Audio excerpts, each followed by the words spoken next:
My name is Maria Zhang, and I'm a senior at Rutgers University. I'm an English major, creative writing minor, and a women's leadership scholar at the Institute for Women's Leadership. On behalf of the Gloria Steinem Endowed Chair in Media, Culture, and Feminist Studies, I'd like to welcome everybody to this very exciting conversation on easy beauty. The Gloria Steinem Chair is an innovative collaboration among the Rutgers Institute for Women's Leadership, the School of Communication and Information, and the Department of Women's, Gender, and Sexuality Studies at the School of Arts and Sciences. The Gloria Steinem Chair honors and draws to campus eminent scholars and practitioners to immerse the university community in debate and scholarship about new media, social change, and power structures. Our current Gloria Steinem Chair is Dr. Roxane Gay.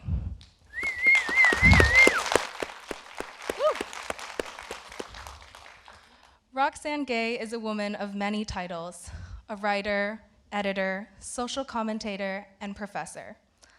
Alongside numerous publications in the New York Times Magazine, she is the author of bestsellers Hunger, Bad Feminist, and Difficult Women. She has her own newsletter, The Audacity, as well as a podcast, The Roxane Gay Agenda. I have had the privilege of being one of her students in her creative writing workshops, and her insightful teachings, both on writing and on life, have made a great impact on all her students.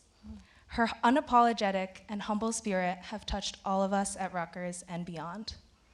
Dr. Gay will be in conversation with Dr. Chloé Cooper Jones.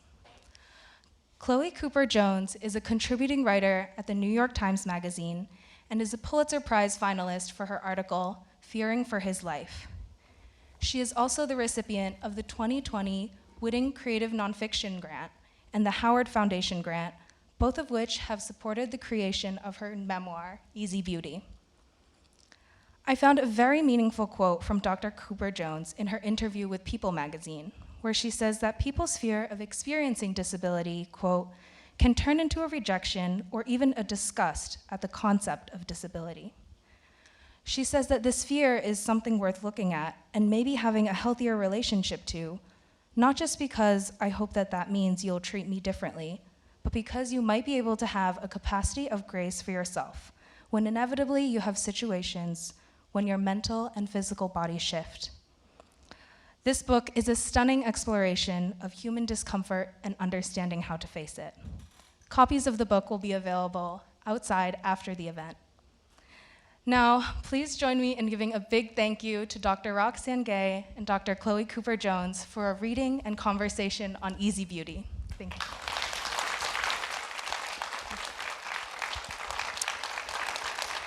Thank you, Maria. Maria is an incredible young woman and an absolute delight in the classroom. And so it was a real pleasure to be introduced by her. And thank you so much, Chloé, for joining us here at Rutgers this evening. And thank you, all of you, for joining us on this really gorgeous, finally, spring day. Yeah. It's been a long winter. Chloé, Easy Beauty is, as Maria said, a stunning memoir. And I loved it on a sentence level. I loved it conceptually.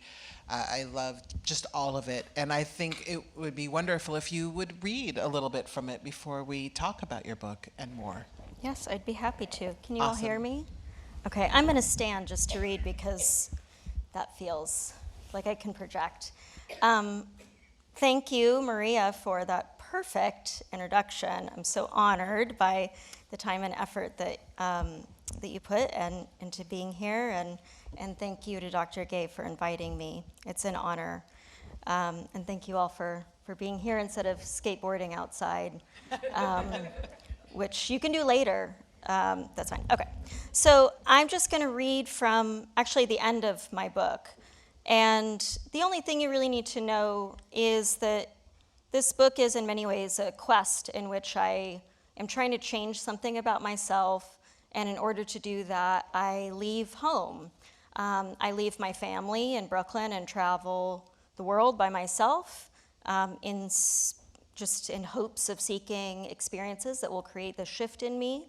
And the book ends with me back in Brooklyn with my family, with my husband and son who are over here, Andrew, my husband, and Wolfgang, my son, trying to see if I can be home and sort of integrate these lessons that I've learned in order to be a little bit more present in my life. So this is the end of the book, back in Brooklyn. Wolfgang and I stand below a sulking sky. He's done with school for the day, but wants to stay on the playground with his friends for a while before I haul him off to the bodega and then home. I let him have 10 more minutes and watch him hurl his body around a jungle gym. He plays easily and happily with other children. Clouds form above. They make shapes upon which I can force a category: pig, shoe, hat. But the categories don't stick. Shapes dissolve. Reality remains in restless motion. It was beautiful. It was beauty. This engagement, this grasp and release, this brief but real discerning of the fleeting and how it redirects my focus from myself and toward the world. We get our groceries. Wolfgang clutches a frozen pizza to his chest on our walk home. What shapes do you see in the clouds, I ask. Just a bunch of Pikachus, says Wolfgang. After dinner, the three of us go on a walk. Everyone knows us. The ladies at the pharmacy give Wolfgang a sucker. We get a bottle of water from the bodega, and Wolfgang sits on the ground petting the familiar cats. Nail salon, Chinese takeout counter, laundromat. At the edge of Prospect Park, we see a sign for a magic show. We should go, Andrew says. I don't know, says Wolfgang. What, you aren't curious? Curious about what? Wolfgang shrugs. Someone doing tricks and pretending it's magic? But maybe this time it will be magic, says Andrew. Maybe it'll be the best thing we've ever seen. Wolfgang reluctantly agrees, and we walk to a field where many young children, close to his age, sit in the grass in a circle around the great Moody Trudy. I recognize a few of Wolfgang's friends from school, and I tell him to go sit with these kids, but he refuses, and he stands in the back at the edge of the crowd next to me. The great Moody Trudy waves her hands over a fishbowl, drapes a cloth over it, says a few magic words, removes the cloth, and reveals a fish swimming there. The kids clap and cheer, but Wolfgang is unimpressed. The fish was in the base of the bowl the whole time, he says. The great Moody Trudy starts another trick involving a newspaper. She pours clean water onto it, but then she wrings it out and the water is green. The newspaper ink was food coloring, says Wolfgang. The great Moody Trudy balls up the newspaper, then launches into an impassioned speech about the environment and the importance of not littering. She leads her crowd with her hand cupped behind her ear. Let's hear it, kids, she says. This newspaper should not be left in the grass of this nice park. It should be put in the... And all the children shout, trash! And Wolfgang covers his face in disbelief and whispers, recycling, these idiots! The great Moody Trudy pours lemonade into a cup, starts a sip, then pretends to trip, and out comes glitter everywhere. There was never lemonade in that cup, says Wolfgang. She does a trick while juggling balls. One disappears. I saw her palm it, says Wolfgang. Tell her, Wolfgang, I say. Tell her you're not fooled. Andrew glares at me. I know how you're doing this trick, says Wolfgang, loud enough for everyone to hear. I pull Wolfgang close to me. He reaches up to hold my hand. We are united, safe, apart, against the scene, but together. The final trick involves a stuffed rabbit going on a journey. The rabbit, we're told, goes into the forest of happiness and emerges with a key to a secret box that will unlock the real rabbit. The great Moody Trudy lifts the box and puts it on the pedestal. She pulls a drawer open to show it was empty. The drawer has a false back, says Wolfgang. Where is he? Where is the real rabbit? Is he in the drawer? Asks the great Moody Trudy. No, all the kids shout back. Yes, he clearly is, says Wolfgang. Tell her she's busted, I say, nudging Wolfgang, and we both crack up. Tell her you've got her all figured out. Andrew grimaces. "Stop that," he says to me. "Promise me," says the great moody Trudy. "Promise, fingers in the air, everyone. Promise me you won't tell anyone if I reveal to you the secrets of my trick." "I don't owe you that," says Wolfgang, and we high five. "Chloe," Andrew says, "don't. He's smart. Look how smart he is," I say to my husband. "He's figured out all the tricks." "Okay," says the great moody Trudy, "time to meet the rabbit."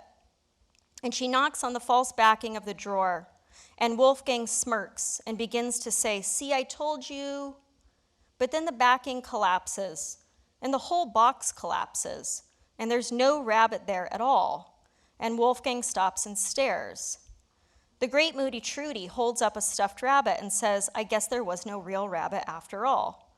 And Wolfgang's face falls. The great moody Trudy starts to put the stuffed rabbit back in her jacket, and then with a flourish, she takes off the jacket, swings it in the air like a cape, swishing it between us and the stuffed rabbit, and when she pulls it back, a real one sits sweetly in her hands. The crowd erupts. Wolfgang, too. He's enthralled. He's seen something magical. "How did she? I can't. Where is it?" Wolfgang says, beaming. "See, not so smart now, you cynical little jerks," says Andrew. The great moody Trudy waves the children forward, offering to let them pet the rabbit. And to my surprise, Wolfgang darts forward to join the line, and without a trace of self-consciousness, stares up with a face full of wonder at the great moody Trudy, and he tells her she is the greatest magician he's ever seen. And he pets the rabbit gently, then nuzzles it with his nose, and the great moody Trudy leans down, and they embrace. We stand at the edge of the park and watch Wolfgang play with the other kids. Andrew asks me, "When Wolfgang was standing in the back of the crowd with us at the magic show, do you know what I thought?" "What?" "I thought," Andrew continues, "I went to school dances, but I never danced." "Oh," I say, "neither did I." As kids, we'd both been compelled to derail experiences we felt excluded from. We'd believed and placed all of our self-worth on the notion that to assert yourself against the crowd was a form of higher-level thinking, which sometimes it is, and sometimes it was cowardice. We'd not been great at seeing the difference, but Andrew is better about this now, and I am learning. "I didn't participate," he says, "and it might have felt good to be united with my peers, but I missed the chance to find out." "Right," I say. "I look at Wolfgang," continues Andrew, "and I see someone who is smart and kind, and I want him to be critical, but not at the expense of camaraderie. His compassion and his intelligence are complex enough to allow for both if we just don't what? If we just don't get in his way." That's it.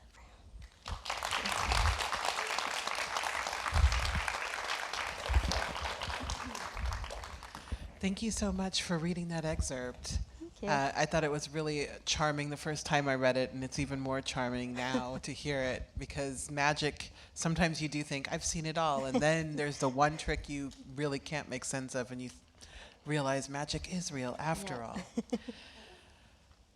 Your memoir's title, Easy Beauty, came from the philosopher Bernard Bassenket, but I'm curious about how your ideas of easy beauty changed over the course of the book.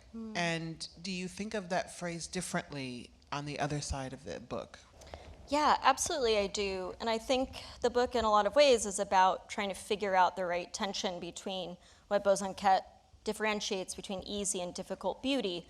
So he just says easy beauty is the kind of beauty that arrives to us instantaneously. So the kind of beauty that we would experience when we look at a sunset, or we smell a rose, or we hear a very simple song, or a simple spatial rhythm, that the second our ears perceive it, we are, dancing or moved by it. And I think the vast majority of life's pleasures are actually forms of easy beauty, immediate beauty, a wonderful meal, or the experience of, walking outside on this incredible day, this really easy beauty. And then he says there's this thing called difficult beauty, which is just beauty that is harder to recognize. It's not as apparent to us. Difficult beauty often encompasses complexity, tension, and this third term that he uses called width. And the thing about difficult beauty is he says, if you're willing to sit with something that is perhaps opaque at first, or its beauty isn't obvious to you, if you're willing to have patience with it, if you're willing to put in effort, or if you're willing to learn about it from a great mentor, then suddenly it also can be unlocked as very beautiful. And I'm sure we've all had this experience, looking at a painting that we don't understand, and then we understand the context of it, suddenly it's much richer, and we have this perceptual shift. Or listening to a really complex piece of music that sounds like noise, but then when we sit with it for a long time, we hear the subtleties, and suddenly, again, a perceptual shift that allows more beauty to enter our lives. And I really felt like difficult beauty was also a good way of thinking about how people saw me, that my body wasn't the kind of body that people could easily see the value of, that was my experience at least, or easily or immediately see beauty or desire or attractiveness. And so because of that, I formed a really intense attachment to difficult beauty, thinking anything that's worthwhile must be difficult, anything that's actually of value must be resistant to you must have to struggle with it. And I really devalued easy beauty. I saw it as a lesser form. But I think a lot of the struggle of the book is trying to recognize that you lose so much when you're defensive against the kind of beauty that comes to you quickly, or when you're just defensive in general about being open. So the kind of patience that I thought I had for difficult beauty, I didn't have for easy beauty. And so throughout the book, I'm sort of turning those ideas over and over and over in my mind and looking for beauty and sensing my own resistance, or what Aristotle says is the evidence of a weakness in a spectator. And I a lot of the book is about my own weakness as a spectator. Yeah. One of the things that struck me throughout the book was the sort of casual ease with which many people articulated their feelings about difficult beauty as related to your body. Mm-hmm. And you seem to be able to remain composed in those moments. And I'm curious about that decision to not pop off every single time, honestly, because I just don't even know how you develop that level of self-control. Or is it that you're picking your battles? Well, yeah, I mean, so I think, what you're referring to in the book is I do sort of detail certain moments in which people say sort of thoughtless, cruel things to me. And something my husband brings up all the time is like all the worst ones in our shared life that he's observed are not even in the book, because there were some that were so awful that I thought if I put this in the book, no one will believe it. One is, I'm just going to tell you guys this. I've actually never told this story before, but one of my first dates with my husband, we went into a thrift store. This is like, we just met, I'm really trying to impress him, or actually I was trying to move to New York and get rid of him, but then I was like, no, I'm wrong, I'm in love. But we were still really new to each other, and I was still trying to feel like, an attractive person worth his time. And we went into a thrift store, and this woman who I'd never met just ran over to me, grabbed me, and shoved my face into her stomach and held me. And she said, what did she say? She said, "Are you one of the little people from TV?" Right? That's what it was, yeah. Oh, and he was like, "How can you not put that in the book?" And I was like, "I don't know, we don't need to." But now I'll just tell all of you. So, I mean, stuff like that happens, it happens all the time. It's sort of part of my lived daily experience, whether it be people sort of covert stares, or people, I think, having sort of inappropriate physical relationships because I seem childlike to them. So there's a lot of like patting my head that happens, or like people leaning down and speaking in like a high-pitched voice, like I'm a puppy or something. But I think, like, to answer your question, though, I can't pop off all the time because anger is exhausting, and sometimes I just have to get my groceries, you know? Or sometimes I'm with my son and I'm trying to model something like what I would want him to do in the situation. Sometimes I feel so much shame that I just carry it all inside and then go home and feel sad, although a lot of the book is about this sort of arc of allowing myself to leave people's pain with them and not take it on. So I think that the other thing that's really important to me, and this is part of the journey of the book, is that every single one of us, myself included, and I really talk a lot about my own ability to do this, is we all live in a world in which we are encountering lots of strangers and we need to make really quick decisions about people. And so we're often identifying one quick visual thing and then we're reducing people down to that. That's not unique to disability, that's every single one of us. And we've all had experiences where someone's looked at you, chosen one visual thing to identify about you, and then spoken to you from that place. And I think it's really just part of having a complex brain that has to do really quick sorting. So it is part of being human. It's something all of us have felt and are equally capable of doing to others. It's a profoundly reductive impulse, and like the plea of my life is for people to not reduce me down in that way or dehumanize me in that way. And so I felt like if that was the thing I was going to ask of others, I had to figure out how to give that also to others. And so when people ask inappropriate questions or say things that are hurtful, I try to remember, like, they are whole people, they are complex people, they should not be reduced down to their worst moment or a moment of ignorance, because I don't want to be reduced down to that. I want people to forgive me. And then I look at my son and sending him off to school and how limited, you know, your child's perspective on the world is and how dependent you are on people's generosity to educate them and to help them be better agents of their communities. And I thought that was going to be my most sincere wish, my deepest ask of my community, so I had to be able to do that back. But I also just complain to my husband. I mean, like, there are times you feel really angry, but yeah, I try to limit it. That's an interesting way of thinking about it, of not reducing people in the hopes that they too will not reduce you. One of the things that I also noticed throughout the book was that so much of it was about traveling, which I did not expect, like as a travelogue. And you wrote beautifully about traveling around the world and exploring and seeking. As you embarked on each of these trips, these journeys, did you have a sense of what you were looking for? Because so much of the prose showed that you were searching. And ultimately, what did you find in all of that journeying?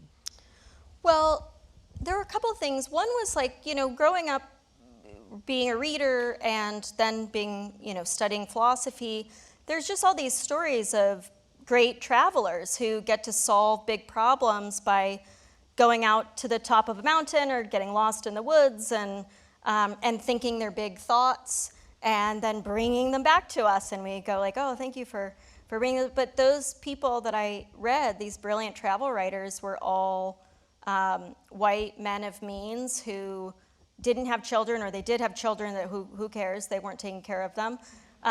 So there weren't that many women that are in travel literature as a whole, and often women, if you do read travel writing by women, they're often having to justify really hard why they're doing it. So you'll find, like, a lot of the really famous travel writing by women is like, I got divorced, it's okay, I get to go, you know? Or like, somebody died, I get to go. Like, and they have to, but men never, they just go. Like, they don't have to have a reason. I have to conquer. They're like, they're like, why wouldn't I go to the mountain and think my big thoughts? So I was like, yeah, why wouldn't I do that? I want to do that. And so there aren't that many women, there aren't that many mothers, and there aren't that many disabled, broke mothers. So I was like, I'll do it. I'll be the first. or an early person in that genre. So part of that's very intentional, like putting myself in a literary tradition that I was intruding on a little bit, that I wanted to see myself or bodies like mine be in. But then the other thing is that I'm explicitly testing this theory from Iris Murdoch. Iris Murdoch talks about beauty's power to do this thing she calls unselfing. So she thinks that beauty, the experience of aesthetic pleasure, whether it be in art, in nature, in music, with each other, that all of those experiences have the power and the possibility to move you outside of your own limited perspective and to give you the wideness of the world. And so when you move back into your own thoughts and feelings, you do so bringing a wider perspective of the world with you. So Iris Murdoch really thought that beauty was not just for pleasure and it wasn't for entertainment, but was actually literally an agent for change, that it could change our consciousness. When we change our consciousness, we change the way we see. When we change the way we see, we change the way we act. And all of those things could create a better self and a better community and a better world. And so this book is me really wanting to change something about myself and using Iris Murdoch's theory as a hypothesis. So I needed to go away from what felt like my fixed roles as wife and mother and professor. I needed to break free of those roles, be alone, go into the world, and seek beauty. So every single chapter of this book is I'm in a different city across the world, and I'm thinking about an art object, whether it be Bernini sculptures, a Verdi opera, a Beyonce concert, Roger Federer. Anybody like Roger Federer? Hell yeah. Beautiful, right? I mean, it was so fun. It was so great. I got to follow Roger Federer for a year. That was amazing. And then, to see if I would be changed by these experiences, specifically experiencing them in a world of others, in a crowd. Yeah. You wrote in intimate detail about retreating to the neutral room of your mind to escape frustration, boredom, pain, really anything. And when it comes to writing, it can be really challenging to write about interiority in a way that's interesting, because oftentimes it's just like, why are you telling me this? That's your diary. And I was curious about how you thought about interiority as you were writing from a craft perspective, because it really did work and it didn't feel like, oh, this is too much of someone's interior mind. I was just intrigued about where do the walls of this memory palace go. Yeah. So I was curious about how you approached that. Oh, I'm so glad that you feel that way. I mean, I think, so one thing was I was very careful about the structure of this book and what the sort of journey of it was. I find that a lot of the nonfiction or the memoir that I read is often written from the perspective of hindsight, and so the author gets to be deeply authoritative and say, here's how I became this great thing that I am, or whatever. And that's nice, but it didn't help me. I didn't know, I really have such an amazing admiration for Judith Heumann, who just passed very recently. She was, if you don't know who she was an incredibly important, probably the most important civil rights leader for Americans with disabilities. And her memoir, Being Human, I picked up that book looking for, maybe it's just selfishly, like a guide. Like, how do I move into a powerful or empowered state of my identity? And her book is like, I'm great and I did all these wonderful things and here I'll tell you about them. And it's a brilliant book. But I wanted to write a book that was always in the midst of struggle. So the book begins at my worst and it just moves through the struggle of trying to change, and it ends as I'm just beginning to get a tiny bit of a clue. There's no authoritative state. And so it was really important to me that the prose was located in the mind and the consciousness of somebody who was really had a strong desire to change something about themselves and discover something, but didn't know how to do it. So that it was important that certain things were recursive, that there was both on a sentence level and on a content level, that you're moving sort of back and forth the way that you do when you're having a hard time figuring out how to solve something. But it was also important that the writing was really embodied.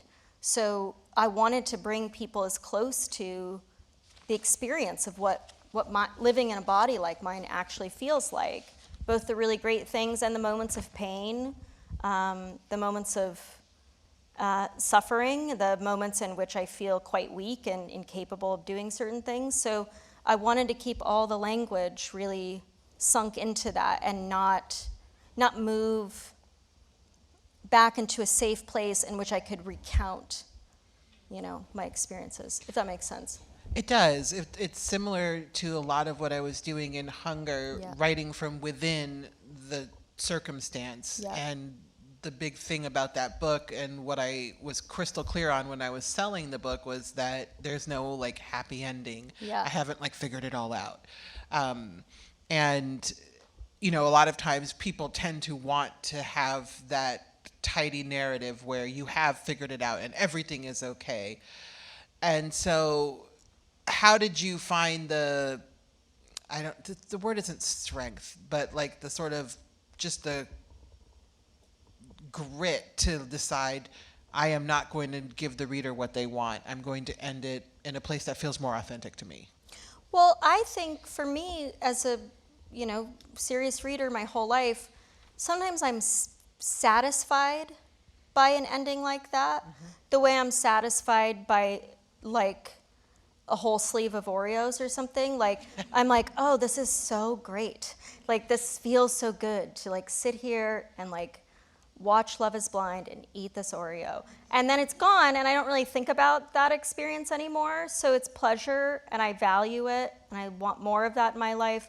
But the books that have stuck with me, like Hunger and so many others, like the books that really like live in me, those books invite me into invite me into consciousness, invite me into a struggle, invite me into a dilemma, and they don't tell me how to process it. They ask me to join like a human experience of trying to solve something. And so I guess I was hopeful that my book would have that effect, that maybe it wouldn't have this perfect ending where I said like, I've got everything figured out, although my family's still here, so I didn't blow up my life or anything, but so there's a couple things in my win column, but I don't have everything figured out. I'm still a consciousness fully searching and deeply flawed. I don't solve the 3,000-year-old philosophical question of what definitively beauty is, but I think it's valuable to sit and think about what that is, and I think it's valuable to sit and think about what it means to try to be a little bit more present in the world and how one does that. And I guess I wanted my book rather to deliver some sort of answer, but rather to invite people into just those questions with me. And I don't know. I don't know if I accomplished that, but that was my hope. I think you did. Oh, thanks. And I also noticed that throughout the story, you are very close with your mother, and at times she would say, no, that's not the correct version of what actually happened. Yeah. Which I was really interested by, because people tend to think that memoir is really a transcription of your life when it isn't at all. No, not at all. And so it was interesting to see you grappling with different versions of the truth. And I was curious about how you approach truth in memoir writing. Yeah.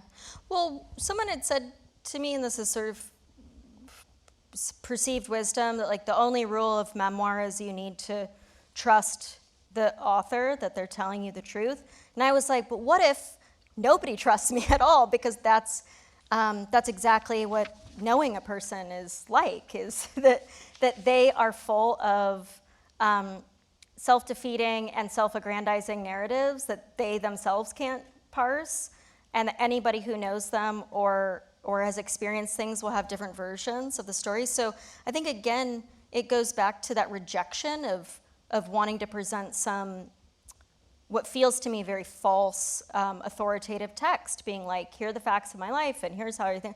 So in many points in the book, I'm telling a story, and then my mother will just interrupt the narrative and go like, that's not true at all. like everything you're saying, you know, and then I would record, we would have all these conversations where I'd be like, Dad told me this thing that, and then I would secretly record her, which she got really mad about. You're not supposed to do that. Maybe, I think you can lie and not tell the truth, but maybe don't secretly record. You can do it to your mom. You can, you know, moms, that's what, but she would get mad. But yeah, she just constantly is interrupting my own sort of narrativizing and self-mythologizing.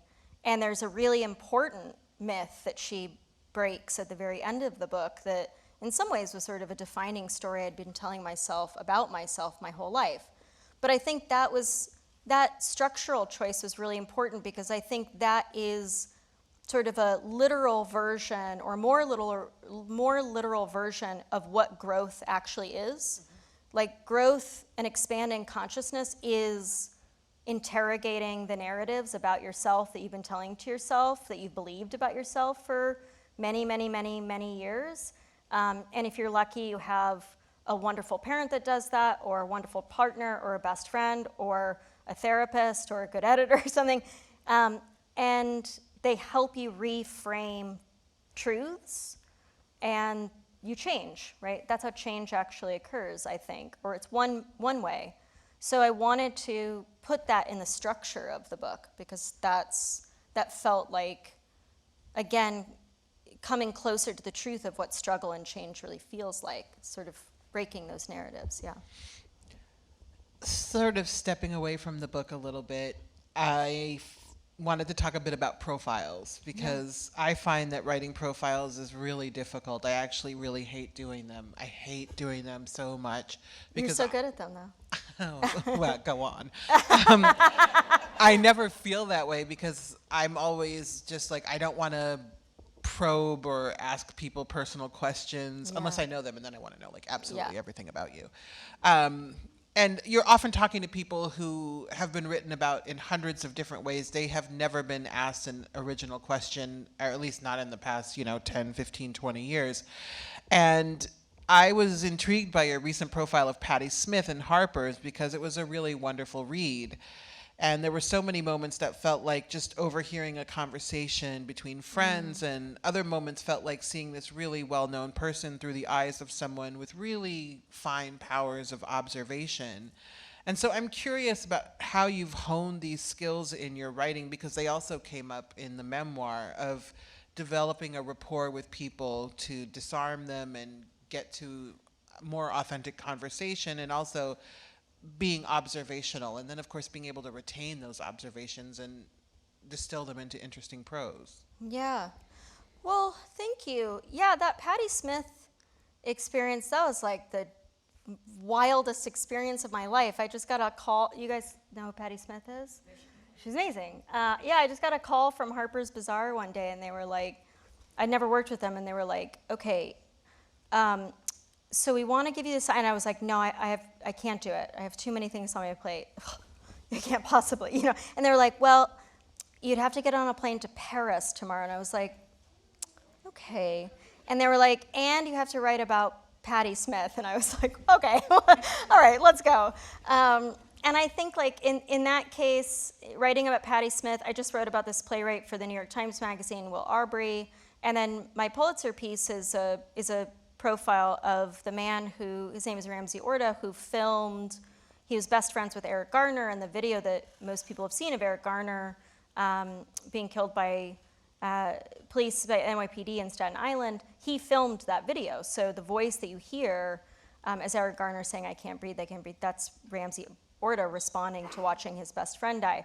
So in each one of those circumstances, I was unbelievably lucky to have lots and lots of time with them. So I'm from the Midwest, so it's deeply culturally worked into me to like mind my own business, which is not the best tool for a journalist or a memoirist. And so the way that the only way I can kind of overcome that like mind your own business is to just spend loads of time with people. So with Ramsey, he was incarcerated, and I went and saw him every weekend for a year. And that piece took a full year to write. With Will, I got to spend 4 months with him. And then with Patti Smith, I was supposed to go to Paris for 1 day and ended up staying for 10 days and spending 18 hours a day with her for 10 days. So in all of those cases, it felt like I could just kind of immerse myself in their being and really think about them, again, as like whole people. Of course, I also really do my homework and I read all the questions, so I know all the questions they've been asked for 20 years. But then I think the thing that combines the way you write about people maybe in memoir or nonfiction, the way you write about them in journalism, is there's no way that you're ever going to tell the whole entirety of a person. So craft is about making decisions, right? So for me, it was, even writing a whole book, you're not getting the story of my whole life. You're not getting all of me for sure. You're actually only getting 18 months of my life. You're not getting the entirety of my mother as a person or the entirety of Patti Smith in a 4,000 word profile. So you just make a choice, and then everything serves that choice or that question or that thesis. So for my book, my parents represented in my book this sort of struggle between idealism and practicality. So all the details that you're going to get about my parents are about that tension between them and how that tension operates in me. I'm not going to give you the entirety of them, but I am going to give you what serves the thesis of the book. And with the Patti piece, I thought, gosh, people have been writing about her since 1976, so what can I possibly say that hasn't been said about her? And I thought, I can just be with her, and I can just describe how she's feeling right in this moment, right before her 76th birthday in Paris, doing this incredible exhibit at Centre Pompidou, and it happened to be that she was having massive writer's block. And so that's what mostly the whole piece is about, is just what does Patti Smith do when she can't work, when her whole identity is about working and being a productive artist, and what happens when she can't do that. So, yeah, I don't know. I mean, does that resonate with you, with like just really trying to hone in on a question or a thesis and serving It does. I always find myself in those moments, and I mean, time is indeed the gift, and I have not yet You been don't always given get that it. Yeah, gift. you definitely don't always get it. I remember when I interviewed Madonna, who was great. She showed up 90 minutes late, and my favorite part is that she didn't acknowledge that she was late. She just came in and offered me some wine, and she said, you can have anything you want, but not summer water, which was rosé. And I was like, oh, okay. And we talked for like 2 or 3 hours, and that was that. Yeah. And it was done. And with a lot of people, you don't have that time. So whatever time I have, I just try to figure out like that one thing that I can latch on to, and then I sort of go from there. And if that one thing doesn't happen, then I just I remember I had to interview Charlie Hunnam once, and I just wrote about his body. Well, okay, fair. Because, I mean, Yeah. easy beauty.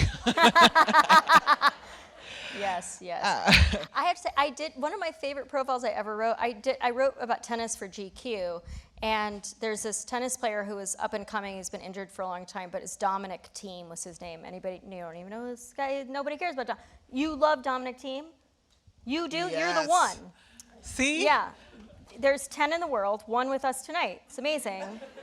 Well, I love him too. He's the most boring human I'd ever met in my whole life.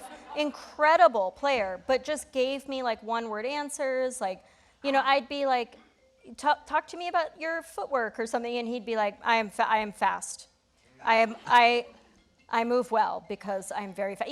He just gave me these horrible answers. So then I thought, or not horrible, but he just wasn't going to talk to me. And he was so bad impressed that when we would go to the press conferences after a match, nobody would be there. And so the camera person would just have to ask him questions because no journalists would even come near this guy. And I thought, well, that's then the story, right? The story is, why is it that we need our athletes to have these grand narratives and to be, these big comeback stories or these big, hero versus villain stories, and why is it that a boring but incredibly talented athlete is not as compelling to us? And I loved that profile, just the sort of the problem solving of it. Yeah. And that is a problem. Like, how do you solve a problem like a bad interview? Yeah. And I don't know that you do. But I'm glad that you brought up tennis, because I enjoyed reading the GQ pieces, as I was getting ready for today. Because I love tennis. My mom loves tennis. I get it from her. And like the piece about Del Potro, who is one of my favorite players. And I miss him. And you also write about Idris Elba, Peter Dinklage. You wrote about a documentary about hardline Israeli settlers, and of course Magic Mike, which, Yes. I mean, how could you not? And so I'm just curious about your curiosity and how you decide what to write about. I know a lot of it, people always expect a glamorous answer, and a lot of it's that you're writing to assignment. But how has your intellectual curiosity evolved over the course of your career thus far? Well, that's such a great question. I mean, yeah, absolutely. Part of the answer is you get assigned things and you take on assignments. But I do think that there's, I think this is true of all of us. Like, there's usually like a sort of core experience or core question that you become really obsessed with and you kind of return to over and over and over again in really different ways. And I think that for me, one of the most like animating and urgent experiences is when I feel, and I was sort of talking about this a minute ago, like when I feel a literal perceptual shift. So what I mean by that is like when my senses extend further than they could previously. So with tennis, well, I mean, so thinking about criticism, right? It's like you read a book and you're working on a piece of criticism. You read it and you have one sort of maybe response to it, and I think diligent critics think, what could I do to extend my perception of this book, even if I don't like it or if I'm going to be critical of it? Like, what would reading it again extend that? Would reading other books by this writer do that? Would talking, reading other things? Like, we're always sort of pushing into these experiences of extending our perception. So I started writing about tennis because I went to a bar and I was watching a match and I didn't grow up with it. And I just was like, this is the most boring thing that has ever happened to me. I was like, how is this, the Dominic Thiem fan is so mad at me, but, I don't know what to tell you. I was like, it's a ball going over a net, and all these people are watching it and like getting whiplash. I was like, this is horrible. I can't understand this at all. And then this guy who was working at the bar was a huge, massive tennis fan. And he was like, no, you don't see. But what's happening is, like, this is a chess match. And, Serena's pulling her opponent out wide so that then she can do. And I was like, you're making that up. There's no chance. Like, everybody's just flinging their rackets around. And then he'd be like, oh, like, look, like, you can read his serve. And I was like, what does that mean? And I realized I was having this moment where I was watching literally the same thing this guy was watching, but he could see so profoundly, deeply into this visual event. And I thought, well, I want to do that. I want to know how to see what he's seeing. So I was like, I'll just write about it for a year for GQ, and I'll learn every single thing that I can possibly learn about it. And then, of course, by the end of the year, I was having a completely different visual experience of this thing that was so opaque to me before. And I think that same impulse ties to the reason why I could spend a year writing about Ramsey Orta, because when that video of Eric Garner came out, at that time, people were looking at it and they were saying, this isn't a murder, this is a man with health problems. This is not somebody crying out, I can't breathe, this is someone resisting. And I thought, well, gosh, we're looking at this video that seems so obvious about what we're all seeing, and we're having seemingly all these different responses to it. Like, what are the perceptual, cognitive, social, racial, economic, like, what are all those things that are making it impossible for us to see the same things? And I thought, that's a question worth spending a year of my life seeking an answer to. But I think, and then writing about art, so much of my work is art writing, and I think it's because I go into museums and over and over and over again, I go like, I don't care about that painting, I don't care about that painting, that painting's, and then I go again, and I go again, and I go again, and suddenly I'm having brand new, or I read something, or I go with a smart friend, and I'm having brand new experiences of the same piece of canvas. And to me, that's like one of the absolute greatest things about being alive. I think it's one of the things that define us as humans, that we're capable of that. I want to live forever, so I can do that for the rest of, all of time. And it's always, I think, at the heart of everything that I write. I think it connects even seemingly disparate topics. So when I get to search out my own work, when I'm not just responding to an assignment, I think that obsession is almost always at the core of it. I read in Bomb magazine that you love to write at Hy-Vee, and I too am from the Midwest, and for all of you New Jerseyans, They don't know what the Hy-Vee is. Hy-Vee is an amazing grocery store, and I believe it's employee owned, and it's a chain in the Midwest. Yep. And writers always say interesting things about like their favorite place to write, but it's like generally like a bar or like there's this little hotel in France. Yeah. Which like Which I'll congratulations. go if someone wants to. Why not? If anyone has like a chateau in France, like Hook you I'm up? available to go right there. So what is it about the Hy-Vee and your writing process? The Hy-Vee, you guys, do we have like big grocery stores here? Like really big ones? Stop and Shop, I think. Like true, like you would know, like true Midwestern style, like I big have yet to parking see lot. them, but I suspect the further we get into the wilds of New Jersey, the more that those grocery stores pop up. They're there? Okay, good. They're there. These are some of the greatest things that civilization has ever created, is the giant grocery store. I live in Brooklyn, so I'm forced into doing all this cute shopping, like popping to the bodega and just like getting some smoked salmon for our breakfast or something. And it drives me, I hate it so much. I want to go with a Suburban, which I don't have, and like get a gigantic, amount of groceries and then hunker down and put something in a crock pot. I just love these gigantic grocery stores. But also living in Brooklyn, if you go to a coffee shop or a bar to write, you're just like jostling with beautiful people all the time, and like the music is really hip, and I suddenly feel insecure if I'm like half in my pajamas or something, and it's hard to get work done in that sort of space. And a lot of the work of being a writer is extremely unglamorous work. It's emails, it's logistics, it's editing, it's looking at notes from an editor, it's turning a draft around as fast as you can, it's dealing with, any number of people who have all these different jobs that you're interfacing with as a writer. And so I sort of need like an environment, a utilitarian, good Midwestern environment that matches that mindset. And that I found is this little cafe that's cute.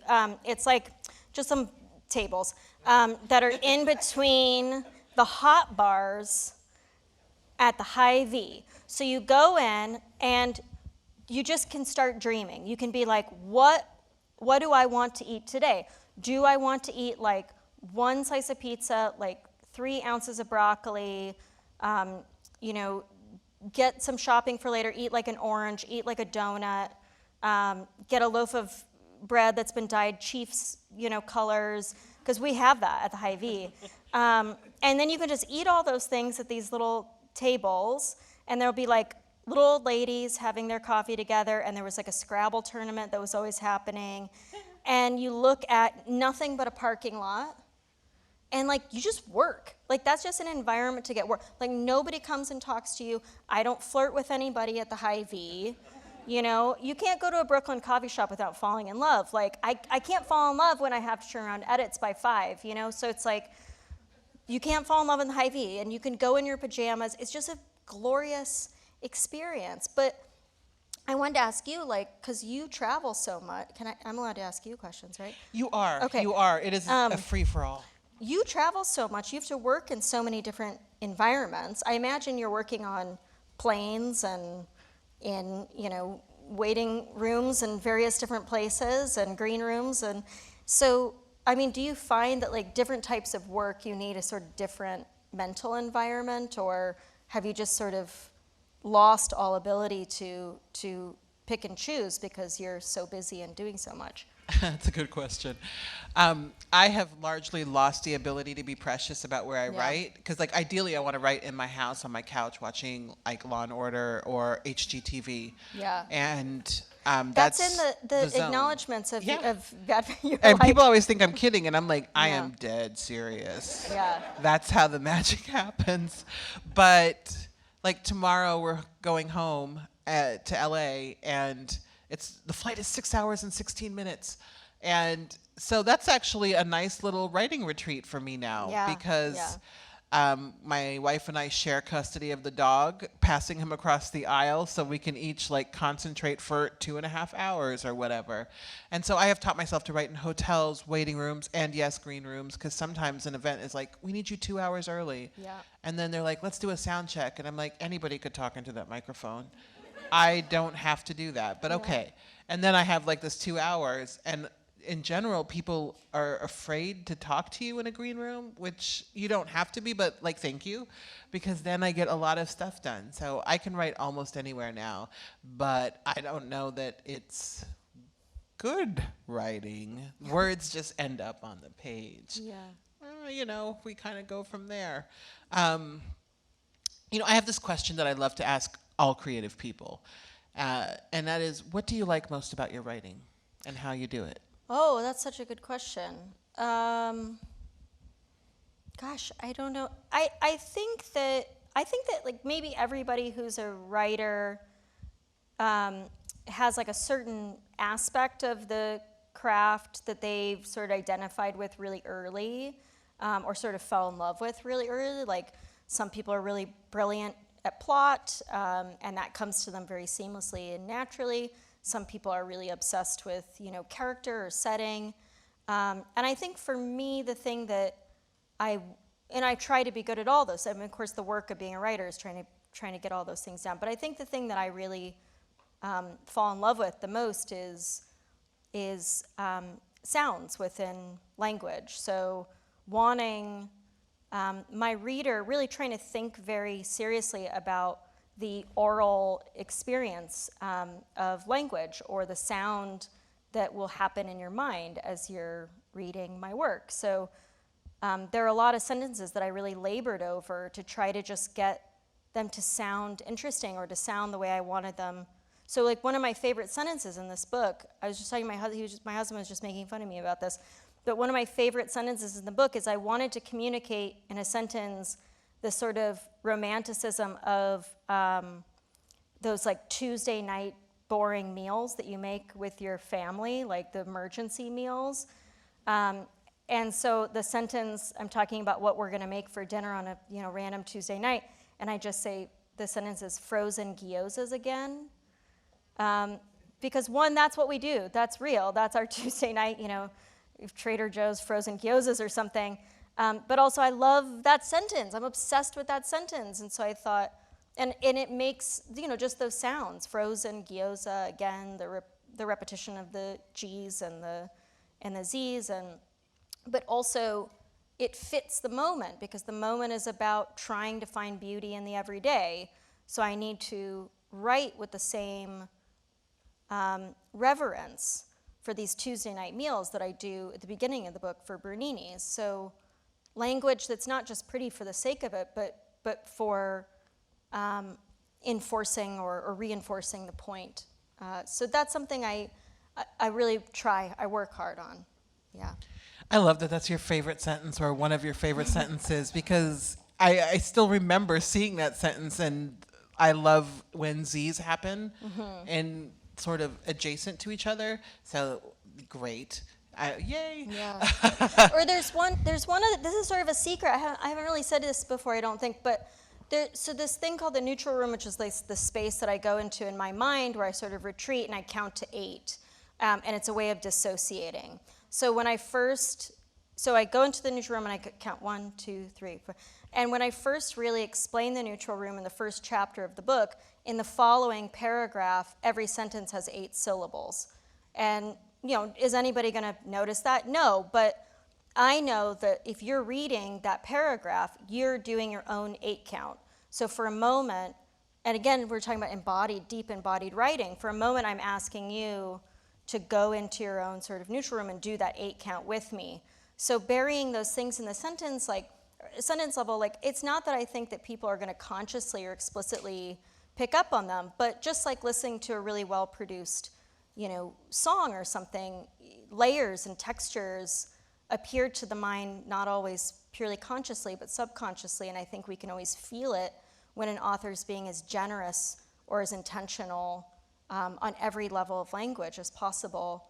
And that's just something I admire so much in other writers, and I try to do in my own writing.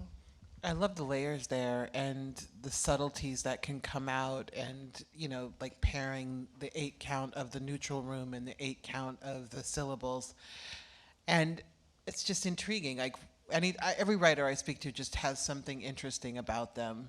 And What's I your have not answer? yet found that one tennis Oh. player. Okay. Wait, That's what's it. your answer? Have you answered this question? Don't we want to know? Traitors. I actually enjoy my writing, and because I love doing it.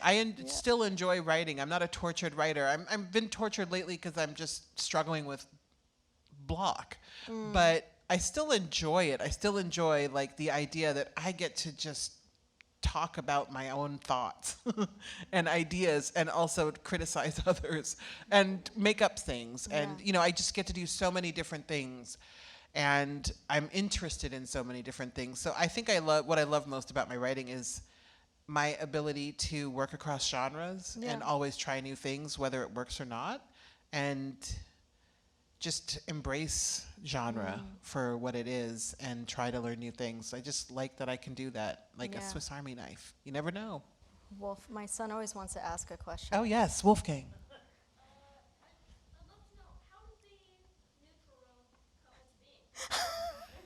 Oh my God, look at the way he just handed that to you. So he asked, how did the neutral room come into being? So great question, Wolfgang. So the neutral room was something I was taught by a doctor, my orthopedic surgeon, when I was really young, when I was like 6 or 7.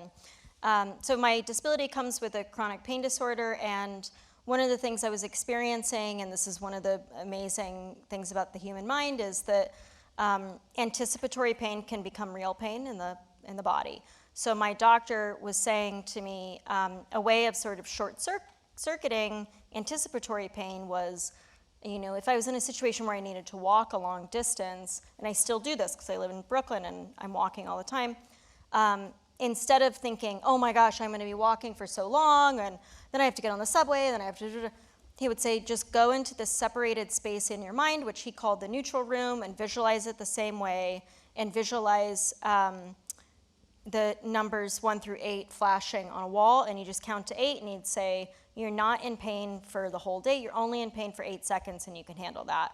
And I found out later that like distance athletes do a version of this. So like marathon runners will talk about, like they don't go, oh God, I'm running for 26 miles. Like nobody would do that, it's so dumb. But what they say to themselves is like, I'm only running to that bench. I'm only passing this one runner, and then they start over.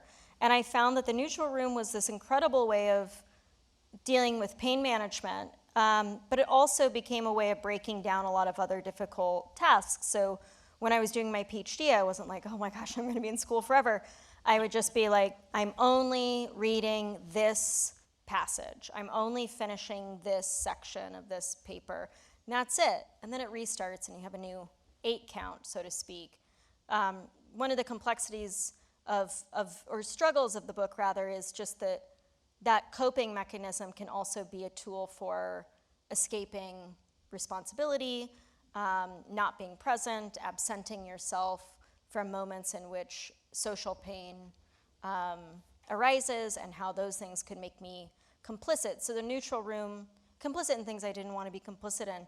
So the neutral room is a space where on one side of the threshold, it's an incredible tool of agency, and on the other side of the threshold, it can be a way of absenting myself from my very real life and the responsibilities of my life. Thank you so much. Thank you.